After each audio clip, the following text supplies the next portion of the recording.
Alexander the Great by Jacob Abbott. Chapter 2. Beginning of his reign.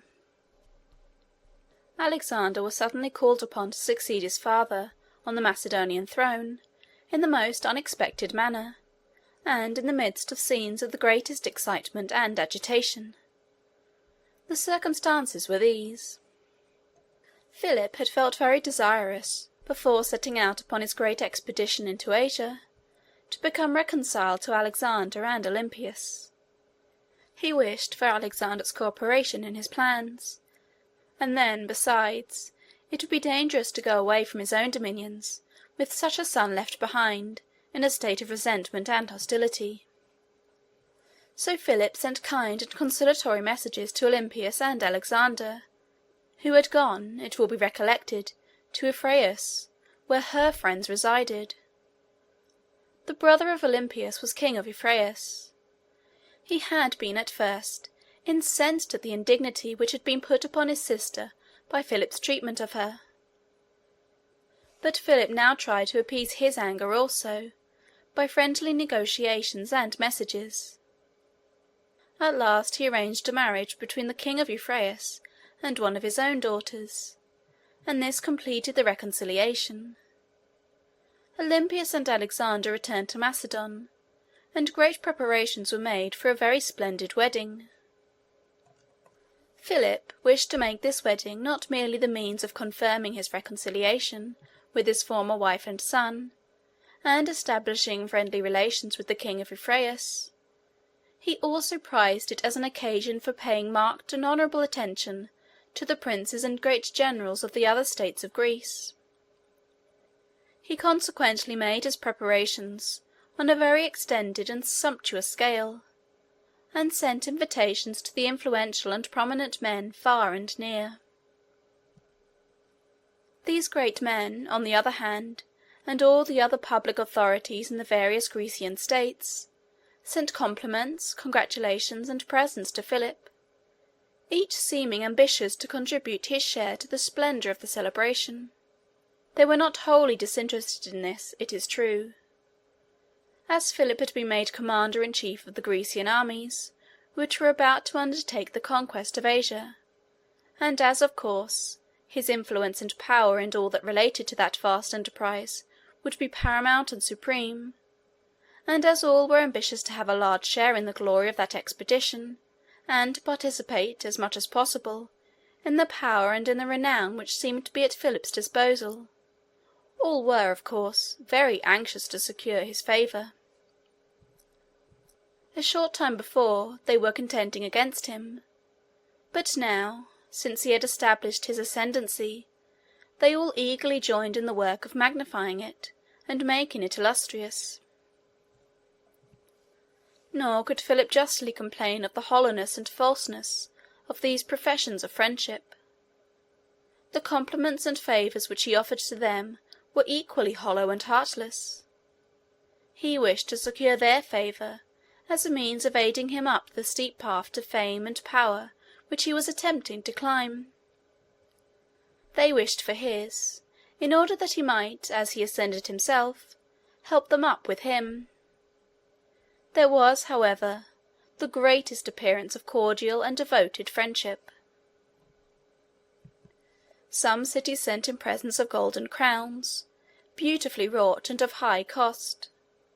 Others dispatched embassies, expressing their good wishes for him, and their confidence in the success of his plans. Athens, the city which was the great seat of literature and science in Greece, sent a poem, in which the history of the expedition into Persia was given by anticipation. In this poem Philip was, of course, triumphantly successful in his enterprises. He conducted his armies in safety through the most dangerous passes and defiles. He fought glorious battles, gained magnificent victories, and possessed himself of all the treasures of Asiatic wealth and power. It ought to be said, however, in justice to that poet, that, in narrating these imaginary exploits, he had sufficient delicacy to represent Philip and the Persian monarch by fictitious names. The wedding was at length celebrated in one of the cities of Macedon with great pomp and splendour. There were games and shows and military and civic spectacles of all kinds to amuse the thousands of spectators that assembled to witness them.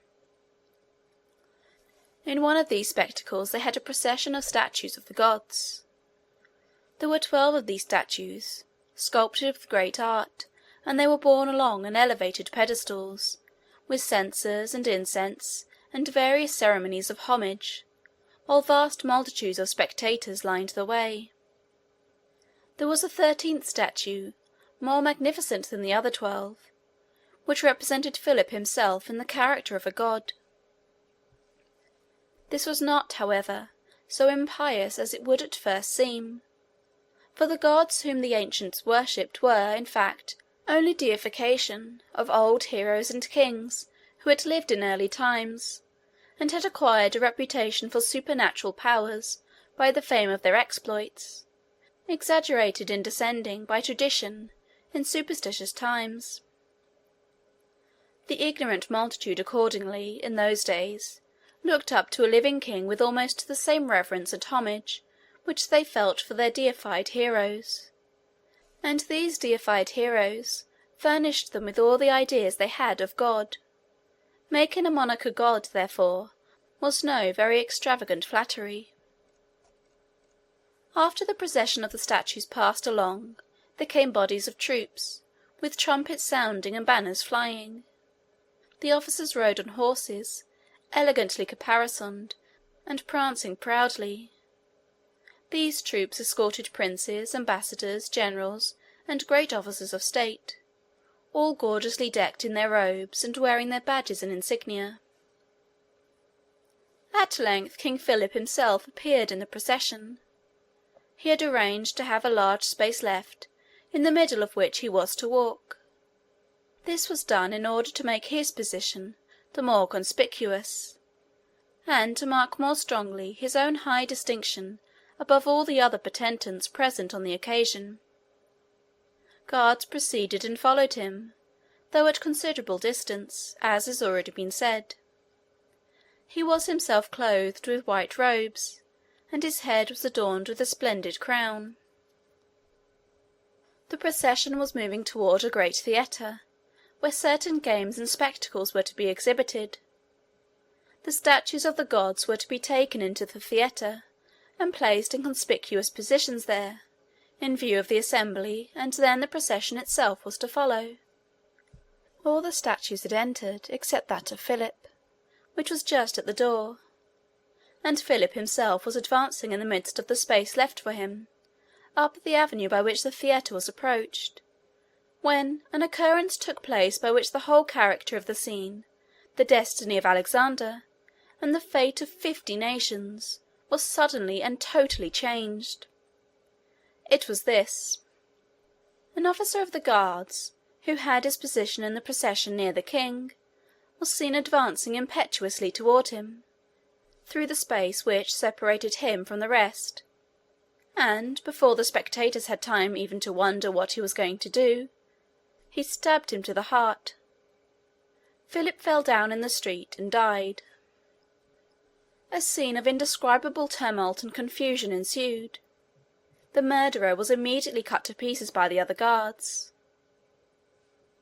They found, however, before he was dead, that it was Pausanias, a man of high standing and influence, a general officer of the guards.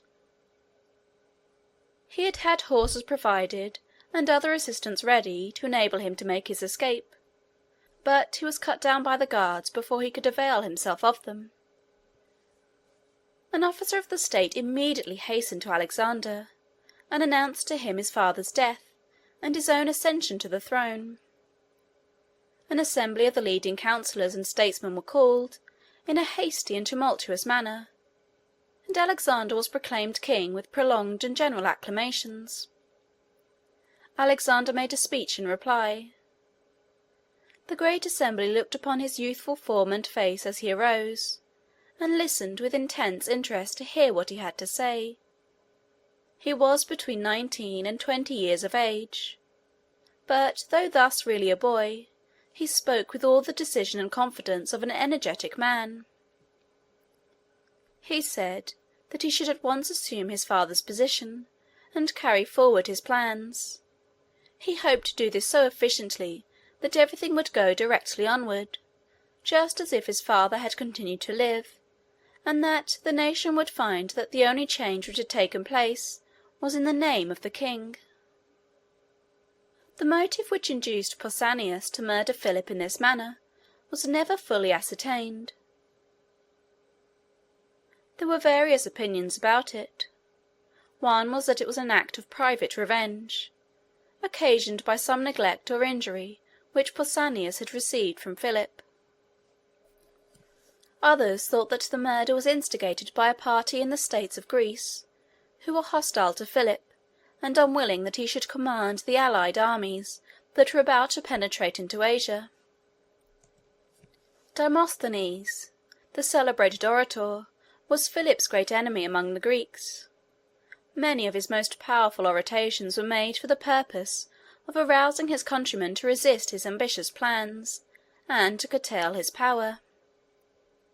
These orations were called his Philippics, and from this origin has arisen the practice, which has prevailed ever since that day, of applying the term Philippics to denote, in general, any strongly denunciatory harangues. Now Demosthenes, it is said, who was at this time in Athens, announced the death of Philip in an Athenian assembly before it was possible that the news could have been conveyed there. He accounted for his early possession of the intelligence by saying it was communicated to him by some of the gods.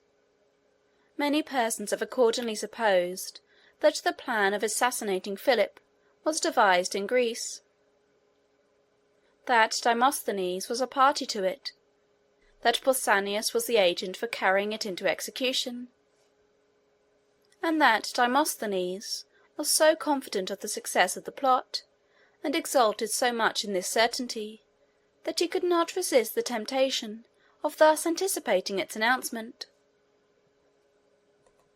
There were other persons who thought that the Persians had plotted and accomplished this murder, having induced Pausanias to execute the deed by the promise of great rewards. As Pausanias himself, however, had been instantly killed, there was no opportunity of gaining any information from him on the motives of his conduct, even if he would have been disposed to impart any. At all events, Alexander found himself suddenly elevated to one of the most conspicuous positions in the whole political world. It was not simply that he succeeded to the throne of Macedon. Even this would have been a lofty position for so young a man. But Macedon was a very small part of the realm over which Philip had extended his power. The ascendancy which he had acquired over the whole Grecian empire, and the vast arrangement he had made for the incursion into Asia, made Alexander the object of universal interest and attention. The question was, whether Alexander should attempt to take his father's place in respect to all this general power, and undertake to sustain and carry on his vast projects, or whether he should content himself with ruling, in quiet, over his native country of Macedon. Most prudent persons would have advised a young prince, under such circumstances, to have decided upon the latter course. But Alexander had no idea of bounding his ambition by any such limits. He resolved to spring at once completely into his father's seat, and not only to possess himself of the whole of the power which his father had acquired, but to commence immediately the most energetic and vigorous efforts for a great extension of it. His first plan was to punish his father's murderers. He caused the circumstances of the case to be investigated, and the persons suspected of having been connected with Pausanias in the plot to be tried. Although the designs and motives of the murderers could never be fully ascertained, still several persons were found guilty of participating in it, and were condemned to death and publicly executed. Alexander next decided not to make any changes in his father's appointments to the great offices of state, but to let all the departments of public affairs go on in the same hands as before. How sagacious a line of conduct was this! Most ardent and enthusiastic young men, in the circumstances in which he was placed, would have been elated and vain in their elevation, and would have replaced the old and well-tried servants of the father with personal favourites of their own age, inexperienced and incompetent, and as conceited as themselves. Alexander, however, made no such changes. He continued the old officers in command, endeavouring to have everything go on just as if his father had not died. There were two officers in particular, who were the ministers on whom Philip had mainly relied. Their names were Antipater and Parmenio. Antipater had charge of the civil, and Parmenio of military affairs. Parmenio was a very distinguished general. He was at this time nearly 60 years of age. Alexander had great confidence in his military powers, and felt a strong personal attachment for him. Parmenio entered into the young king's service with great readiness, and accompanied him through almost the whole of his career. It seems strange to see men of such age, standing, and experience, obeying the orders of such a boy, but there was something in the genius, the power, and the enthusiasm of Alexander's character, which inspired ardour in all around him, and made every one eager to join his standard, and to aid in the execution of his plans. Macedon, as will be seen on the following map, was in the northern part of the country occupied by the Greeks, and the most powerful state of the confederacy, and all the great and influential cities were south of it. There was Athens, which was magnificently built, its splendid citadel crowning a rocky hill in the centre of it. It was the great seat of literature, philosophy, and the arts, and was thus a centre of attraction for all the civilized world. There was Corinth, which was distinguished for the gaiety and pleasure which reigned there. All possible means of luxury and amusement were concentrated within its walls. The lovers of knowledge and of art from all parts of the earth flocked to Athens, while those in pursuit of pleasure, dissipation, and indulgence chose Corinth for their home. Corinth was beautifully situated on isthmus, with prospects on the sea on either hand. It had been a famous city for 1,000 years in Alexander's day. There was also Thebes. Thebes was farther north than Athens and Corinth. It was situated on an elevated plain, and had, like other ancient cities, a strong citadel, where there was at this time a Macedonian garrison, which Philip had placed there. Thebes was very wealthy and powerful. It had also been celebrated as the birthplace of many poets and philosophers, and other eminent men. Among these was Pindar, a very celebrated poet who had flourished 1 or 2 centuries before the time of Alexander. His descendants still lived in Thebes, and Alexander, some time after this, had occasion to confer upon them a very distinguished honour. There was Sparta also, called sometimes Lacedaemon. The inhabitants of this city were famed for their courage, hardihood, and physical strength, and for the energy with which they devoted themselves to the work of war. They were nearly all soldiers, and all the arrangements of the state and of society, and all the plans of education, were designed to promote military ambition and pride among the officers, and fierce and indomitable courage and endurance in the men. These cities, and many others, with the states which were attached to them, formed a large and flourishing and very powerful community, extending all over that part of Greece which lay south of Macedon. Philip, as has been already said, had established his own ascendancy over all this region, though it cost him many perplexing negotiations and some hard-fought battles to do it. Alexander considered it somewhat uncertain whether the people of all these states and cities would be disposed to transfer readily to so youthful a prince as he the high commission which his father, a very powerful monarch and soldier, had extorted from them with so much difficulty. What should he do in the case? Should he give up the expectation of it? Should he send ambassadors to them, presenting his claims to occupy his father's place? Or should he not act at all, but wait quietly at home in Macedon until they should decide the question?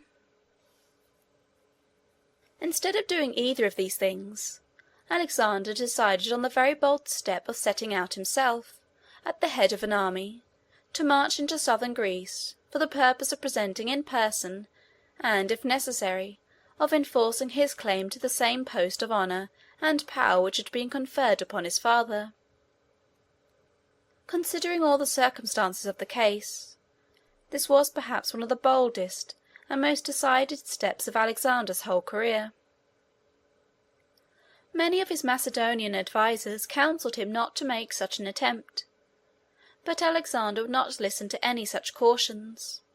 He collected his forces and set forth at the head of them. Between Macedon and the southern states of Greece was a range of lofty and almost impassable mountains. These mountains extended through the whole interior of the country, and the main route leading into southern Greece passed around to the eastward of them, where they terminated in cliffs, leaving a narrow passage between the cliffs and the sea. This pass was called the Pass of Thermopylae, and it was considered the key to Greece. There was a town named Anthela near the pass, on the outward side. There was in those days a sort of general congress or assembly of the states of Greece, which was held from time to time, to decide questions and disputes in which the different states were continually getting involved with each other. This assembly was called the Amphictyonic Council, on account, as is said, of its having been established by a certain king named Amphictyon. A meeting of this council was appointed to receive Alexander. It was to be held at Thermopylae, or rather at Anthela, which was just without the pass, and was the usual place at which the council assembled. This was because the pass was an intermediate position between the northern and southern portions of Greece, and thus was equally accessible from either. In proceeding to the southward, Alexander had first to pass through Thessaly, which was a very powerful state immediately south of Macedon. He met with some show of resistance at first, but not much. The country was impressed with the boldness and decision of character manifested in the taking of such a course by so young a man. Then, too, Alexander, so far as he became personally known, made a very favourable impression upon every one. His manly and athletic form, his frank and open manners, his spirit, his generosity, and a certain air of confidence, independence, and conscious superiority which were combined, as they always are in the case of true greatness, with an unaffected and unassuming modesty. These and other traits, which were obvious to all who saw him, in the person and character of Alexander, made every one his friend. Common men take pleasure in yielding to the influence and ascendancy of one whose spirit they see and feel stands on a higher eminence and wields higher power than their own. They like a leader. It is true, they must feel confidence of his superiority, but when this superiority stands out, so clearly and distinctly marked, combined too with all the graces and attractions of youth and manly beauty, as it was in the case of Alexander, the minds of men are brought very easily and rapidly under its sway. The Thessalians gave Alexander a very favourable reception. They expressed a cordial readiness to instate him in the position which his father had occupied. They joined their forces to his, and proceeded southward toward the pass of Thermopylae. Here the great council was held. Alexander took his place in it as a member. Of course, he must have been an object of universal interest and attention.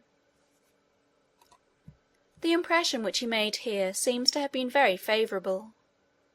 After this assembly separated, Alexander proceeded southward, accompanied by his own forces, and tended by the various princes and potentates of Greece, with their attendants and followers. The feelings of exultation and pleasure with which the young king defiled through the pass of Thermopylae, thus attended, must have been exciting in the extreme. The pass of Thermopylae was a scene strongly associated with ideas of military glory and renown. It was here that, about 150 years before, Leonidas, a Spartan general, with only 300 soldiers, had attempted to withstand the pressure of an immense Persian force which was at that time invading Greece. He was one of the kings of Sparta, and he had the command, not only of his 300 Spartans, but also of all the allied forces of the Greeks that had been assembled to repel the Persian invasion. With the help of these allies he withstood the Persian forces for some time, and as the pass was so narrow between the cliffs and the sea, he was enabled to resist them successfully. At length, however, a strong detachment from the immense Persian army contrived to find their way over the mountains and around the pass, so as to establish themselves in a position from which they could come down upon the small Greek army in their rear. Leonidas, perceiving this, ordered all his allies from the other states of Greece to withdraw, leaving himself and his 300 countrymen alone in the defile. He did not expect to repel his enemies, or to defend the pass. He knew that he must die, and all his brave followers with him, and that the torrent of invaders would pour down through the pass over their bodies. But he considered himself stationed there to defend the passage, and he would not desert his post. When the battle came on, he was the first to fall. The soldiers gathered around him and defended his dead body as long as they could. At length, overpowered by the immense numbers of their foes, they were all killed but one man.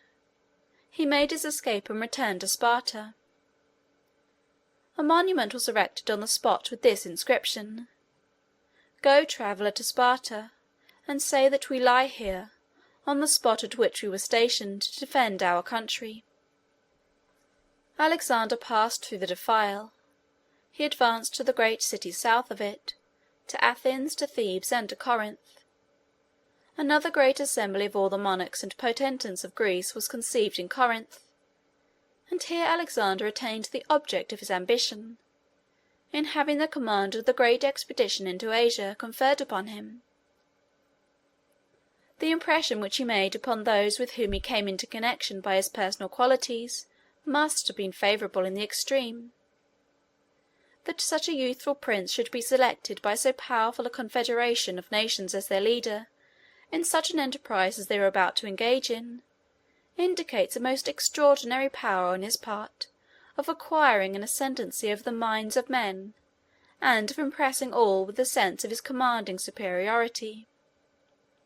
Alexander returned to Macedon from his expedition to the southward in triumph, and began at once to arrange the affairs of his kingdom, so as to be ready to enter, unembarrassed, upon the great career of conquest which he imagined was before him. Chapter 2.